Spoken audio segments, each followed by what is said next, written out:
Well, so you move from the unbearable present to the ideal future, and you can't help that. You have to live in a structure like that. That's your house. That's another way of thinking about it. And if you want to get your house in order, and if you want it to be a place that you can live properly, then you have to plan the future that is perfect. And then I think, well, what does that mean? And it means it's good for you, right? And one of the things that I do all the time with my clinical and consulting clients is try to figure out what would be good for them. But we do more than that. We try to think, okay, well, how can we set this up so it's really good for you, and that all the side consequences of that are things that are good for other people? And so, because people are often also timid about trying to get something that's good for themselves because they feel that it's selfish or that they don't deserve it. So we set it up so that, well, look, we're going to set it up so that it's plainly obvious that this will not harm the structure of the universe. For you to have what you need and to do it in a way that's of benefit to other people. There's no downside to that. And so it's okay. It's okay if you reach out and take that. And one of the things that's interesting about the biblical stories, the Abrahamic stories as well, is that God doesn't really seem to be opposed to the success of the people that He's chosen.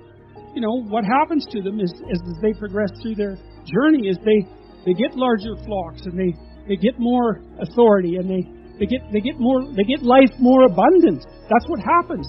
God doesn't seem to be a miser in the Old Testament. It's like if you put in the effort and you accept the covenant and you make the sacrifices, then you get to be successful, and maybe successful beyond your wildest dreams. And that actually seems to be okay with God, and that's pretty cool, given that that general notion of Old Testament God is that all He's doing is casting out curses and death, wherever He happens to wander. And I mean, there's certainly no shortage of that. But again, it seems to me that that's very good news, and that you also don't have to be perfect in order to have that happen. And then the other thing, this is the issue about going into the unknown. It's like, well, if you leave your country and your kin and your father's house, and you go out into a land that your intuition guides you to, you're going to undergo these radical transformations. This is a sacrificial transformation too, because you're moving forthrightly and voluntarily into chaos, right? And that's the same as the dragon fight. That's the hero's story. And what will happen there is that you will transform yourself. And so the call to an ideal is also the call to a sequence of deaths and rebirths that move you closer and closer to the ideal. If you're resentful about something, well, first of all, you should notice, I'm resentful. And that's kind of humiliating, because no one's proud of being resentful. It's a shameful emotion. Also, then why are you resentful? Well, there's only two reasons as far as I've been able to tell. One is that you're allowing yourself to be taken advantage of, or you're being taken advantage of. Sometimes you're not allowing yourself. Sometimes you're a child being abused by their uncle. You're not allowing yourself. You can't do anything about it. You're resentful because you're being taken advantage of, or because you're immature. It's one of those two things. Figure out which it is, and then take the steps necessary to address it. Living a life without resentment is a great goal.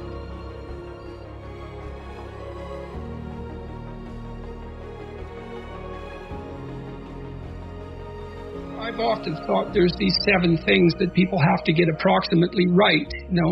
We went through some of them. You need an intimate relationship, family, job or career. You have to take care of yourself mentally and physically, your health. You have to regulate your drug and alcohol use. You have to use your work time productively outside of work. There's one other I often mention. I can't remember it now. It's an arbitrary list in some sense, but if you don't have a list, it's a good one. Mm-hmm. And maybe you can pick one of those things and work on them. And if you have all of those things, your life is likely to be better. Maybe you're a true radical and you have to live in a way that isn't traditional. And you don't need any of that. Highly improbable that that's true. And God only knows how you're going to find your own way. But until you know that for certain, it's not such a bad idea to adopt an apprenticeship in at least one of these areas. And the purpose of being an apprentice isn't so that you're a slave, it's so that you become capable of your masterpiece, of transcending the discipline. So the idea is, look, There's lots of disciplinary strategies. There's lots of games you could play. And so you can fall into a moral relativism and say, well, all games are equal. It's like, well, no.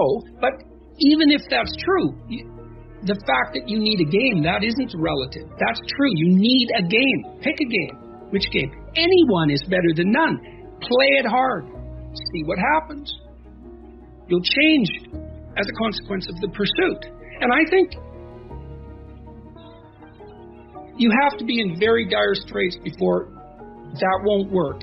You can be in straits that are so dire that you can't move forward.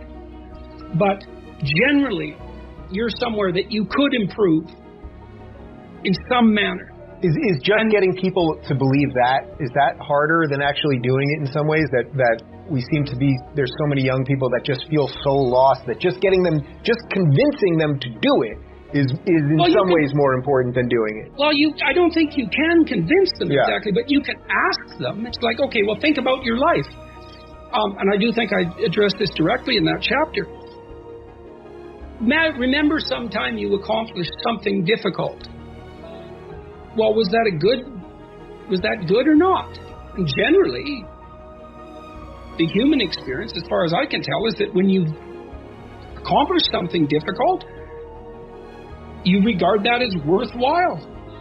So then you say, and this is a therapeutic technique in some sense, because you don't try to convince people, you get them to look at their own experience. It's like, well, it turns out that in your life, when you've done something that stretched you beyond where you were, so that was difficult, that you regarded that as worthwhile.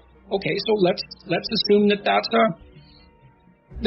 true and that can be duplicated.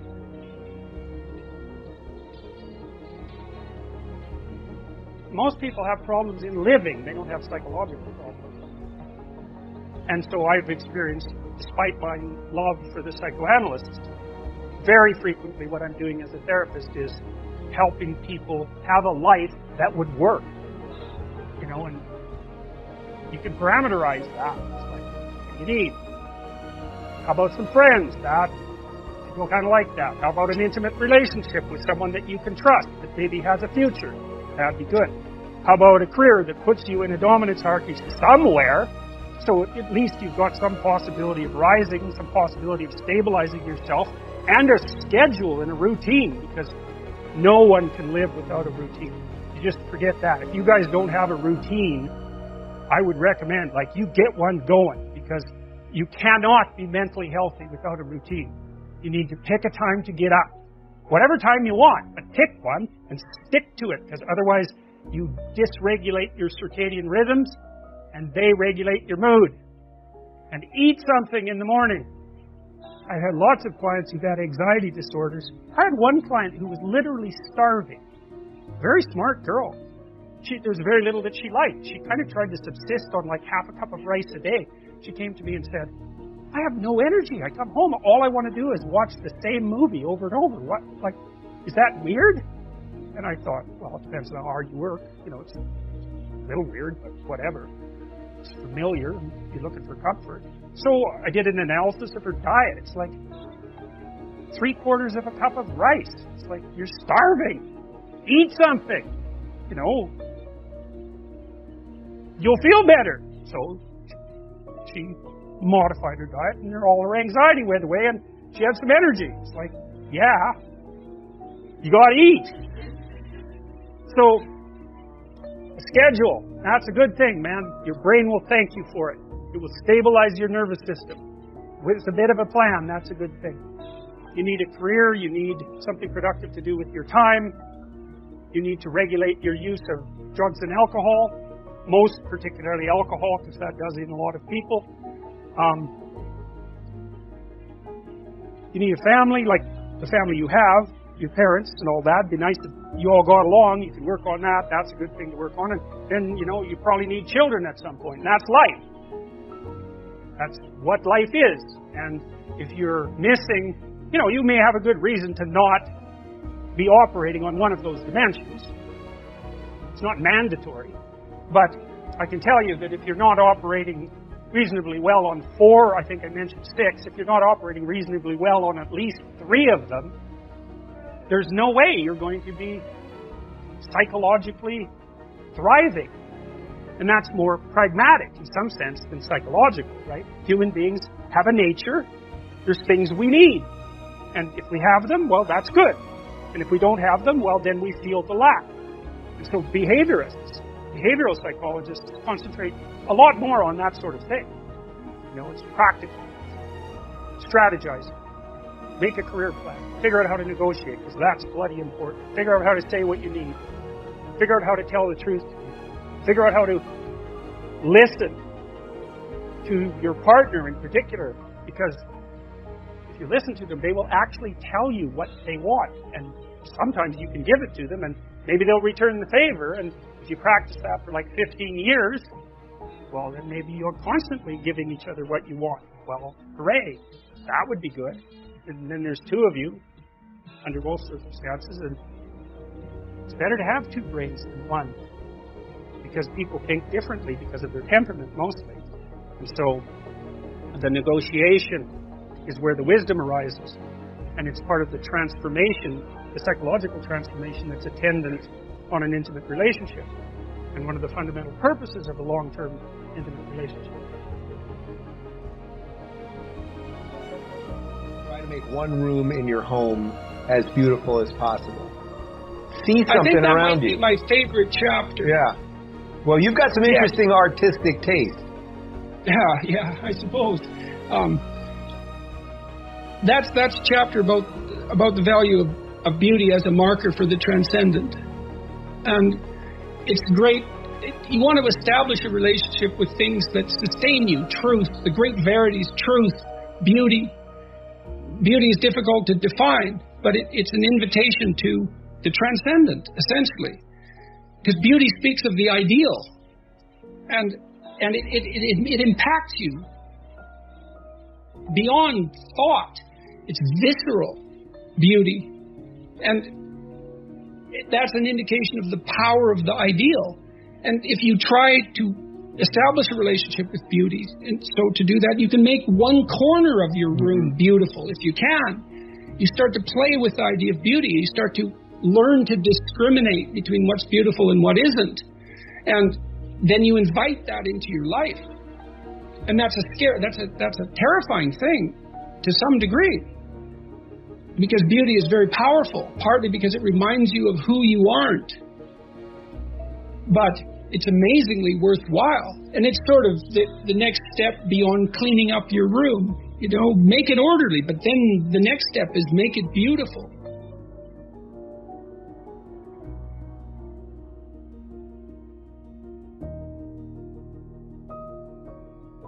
Okay, so imagine that something glimmers before you. It's an interest that's dawning, and you decide, well, first of all, you're paralyzed. You think, well, how do I know if I should pursue that? It's probably a stupid idea. And the proper response to that is, you're right, it probably is a stupid idea, because almost all ideas are stupid.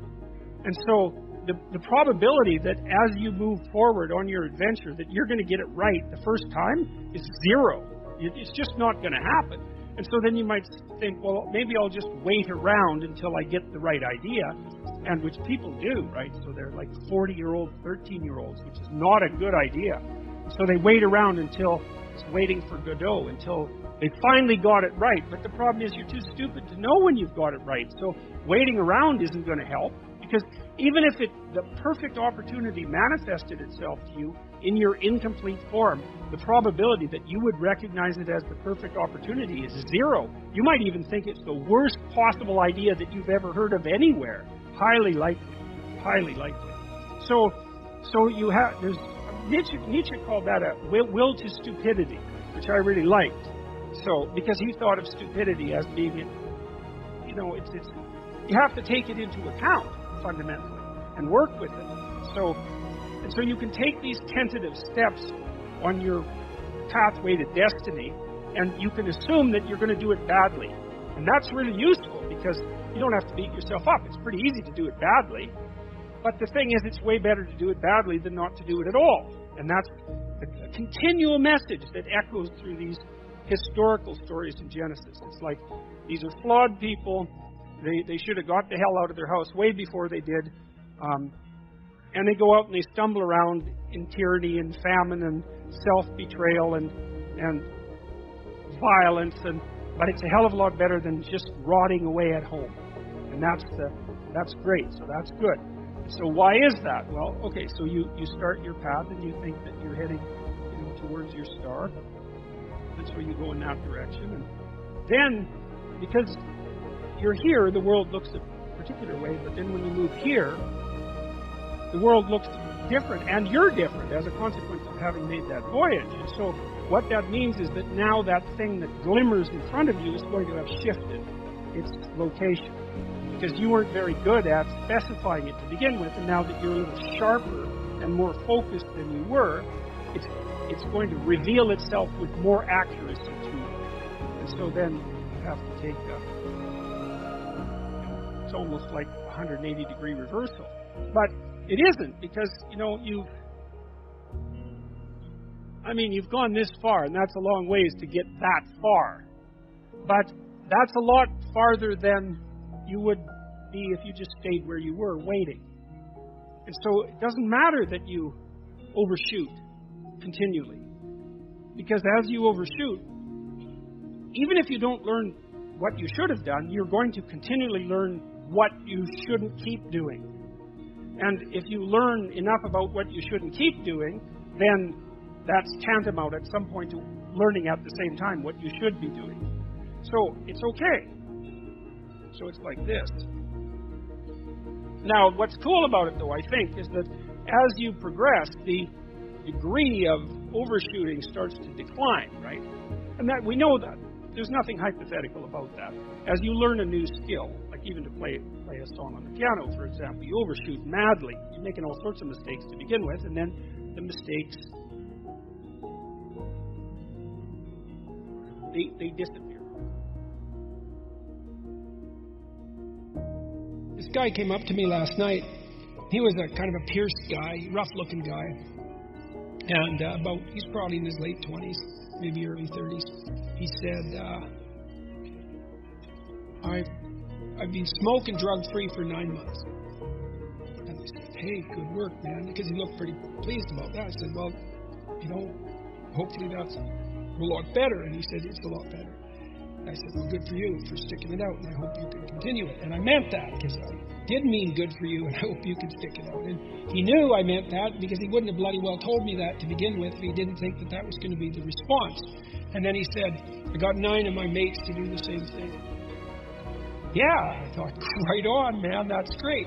And then, I was in Birmingham 2 nights ago, and I walked out of the hotel, and this kid, working class kid, came up to me, just out of the blue, and he said, thank you very much for elevating my vision. I thought, hey, look, it's really a good thing to be able to go around the world and to have people stop you on the street and say things like that to you. It's like, that's as good as it gets, And people are telling me stories like that all the time. They come up and they say, well, you've watched this. It happens all the time. People come up and they tell me some way that their house was out of order. They're hopeless and nihilistic and drinking too much and watching too much pornography and procrastinating too much and being not serious with their relationship and not getting along with their parents and, not formulating a vision and not growing up. And, there's just endless ways that you can descend into a kind of, what would you call it, a kind of grungy, filthy, carpet-infested hell. And then they say, look, I've been watching your lectures, and I developed a plan for my life, and I've been trying to be more responsible, and I've been really trying to tell the truth, and I mended my relationship with my father, and I got married to my girlfriend, and now I have a flat, and I quit doing drugs, and I've just tripled my salary in the last year, and I didn't commit suicide like I was going to 6 months ago. I think I have, out of the 150 people that I talk to each night, I would say probably over the course of the lecture series, there's probably 10 people like that a night who tell me that. And so, because I believe what I said tonight, I believe that the individual is sovereign, and that individual sovereignty is the cornerstone of reality itself, and it's the cornerstone of the state, and it's the cornerstone of reality itself. I truly believe that to be the case. That every time I hear someone say, look, I've got my act together, I think that's one more weight on, if the scales are always tilting towards good or towards evil, then every time someone decides to straighten themselves up, they take a major weight off the evil side and they put it on the good side, and it's not trivial. And I believe that that's what the redemption of the world depends on. It's not political. It happens at the level of the individual. Just like the descent into totalitarian catastrophe occurs when people abandon their sovereign responsibility, which I think is the most accurate way of diagnosing what happened in the 20th century. So whenever someone comes up to me and says, I was not doing so well, and here's, 3 ways where I've really put my life together, we have a little 15-second party, and we both know why. And so that's as good as it gets. And so that's happening constantly. And I feel, generally speaking, that these events are like they're celebrations of that. It's so interesting to watch the media miss this completely. It's like they don't have the conceptual, what would you say? They don't have the conceptual tools to understand that something might be happening that's worthy of note outside the purely conventional confines of the stultifying and dull political discourse. I'm a psychologist. I decided a long time ago that the individual was the right level of analysis, and so it's an absolute. It's not a pleasure. It's not the right way of thinking about it. What's rule 7? Do what is meaningful, not what is expedient. This is the most deeply meaningful thing that I can envision doing. So that's great. It's great. It's hard. Great is hard. When something great happens, that's hard, right? It's not something trivial, but it doesn't matter because it's great. And so every time someone says to me, I'm better, I get along with my father, I've married my girlfriend, we're going to have a child, we were going to have children, now we're going to have children, I think, that's one more. So that's great, man. Partly what those religious stories are trying to relate, to the degree that they can, is that each person has a destiny that's actually crucially important, and that in the pursuit of that destiny they start to see what is associated with the highest orders of meaning. One of the reasons that I believe that each person should take their place in life, and that this is so important for each individual, is that we all have that potential residing within us. And it has the possibility of making the world more like hell or more like heaven. And to the degree that we can have the courage and the faith to manifest that in a positive way, then we tilt everything in a positive direction. And that's not some naive sort of namby-pamby positive direction where everyone's nice to each other all the time. That's like the ongoing march of civilization that makes the world, that feeds people and cures disease and helps take care of children and keeps suffering under bay and keeps malevolence in check. And that's all part of that divine capacity that people have. And religious systems are an attempt to communicate that across the centuries. And it's not an easy thing to divine from them, but it's a very important thing to understand. And I really do believe that you leave a hole in the world if you don't fill the space around you with the destiny that's part and parcel of the best part of you. And it's not good. You have to have two senses. You have to have a sense of how terrible the world is and could be. And then you have to decide that you're going to move away from that as much as you possibly can, at least to move away from that. To have a conceptualization of hell. Yes. And to be properly terrified of that, and to understand that that's a place that you can put yourself and drag other people into, and that it's sufficiently real. And that's the proper message of the 20th century. And then to think about how you might improve yourself incrementally so that that probability decreases, and then you can start to develop a vision of what things might look like if they were better, and strive towards that. And partly what I'm doing now is, for me, trying to clarify the relationship between meaning and responsibility, which I think is, of all the things that I've been talking to people about, probably the most useful. to help people understand that you need a meaning in your life to buttress yourself against the tragedy and the malevolence and the betrayal, and that you find that fundamentally in adoption of responsibility. Now that can become excessive, if it's too one-sided and you don't see a part for other people to play. But fundamentally, you need to carry a weight that's Sisyphus, and that weight should be something that you truly regard as worth carrying. It justifies the sacrifices, it orients yourself in life, it provides you with a sense of meaning, it constrains your anxiety, gives you a certain amount of dignity, and it puts the world, it moves the world forward in a better manner. And I do believe that each of us every day decide with every decision whether we're going to make the world a better place or a worse place. And so that's meaningful for me. That's the essence of what I believe meaning to be. The instinct that orients you towards proper action in the world. It's the most real thing there is.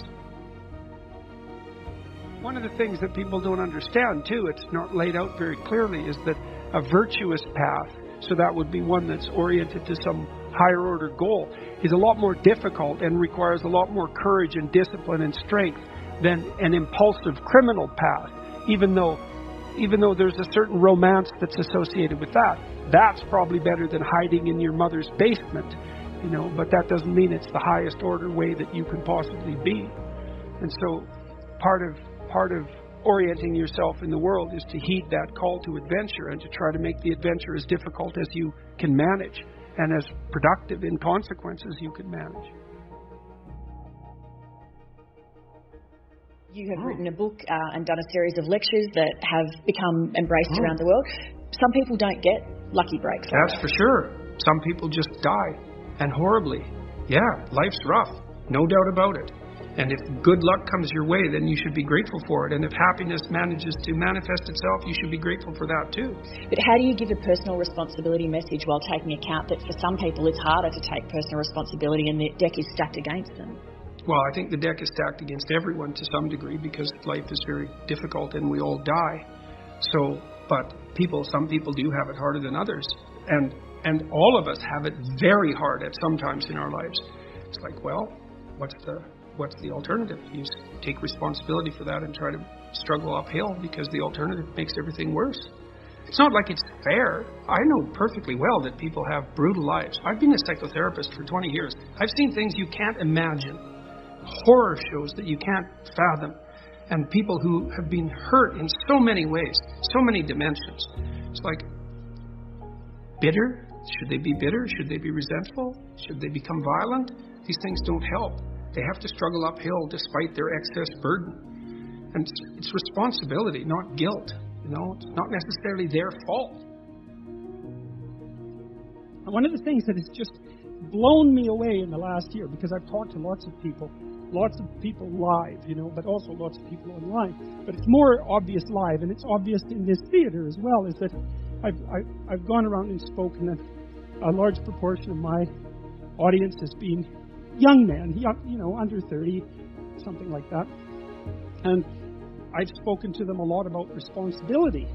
And what's so odd about this is that of all the things that I've spoken about, because I can see the audience and I can feel how the audience is reacting, because I'm always paying attention to all of you insofar as I can manage that. So I get some sense of how what I'm saying is landing, which you have to do if you're going to speak effectively to people. And what happens is if I talk about responsibilities, everyone is silent, just like they are now. It's silent and not moving, right? Focusing, attentive. Say, pick up your responsibility. Pick up the heaviest thing you can and carry it. And the room goes quiet and everybody's eyes open. And I think, well, who makes me break up?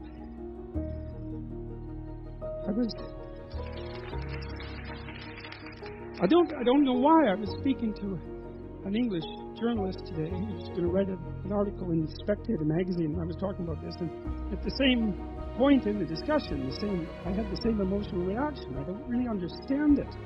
I think there's something about it that's so crucial because, we've been fed this unending diet of rights and freedoms, and there's something about that, especially, there's something about that that's so pathologically wrong.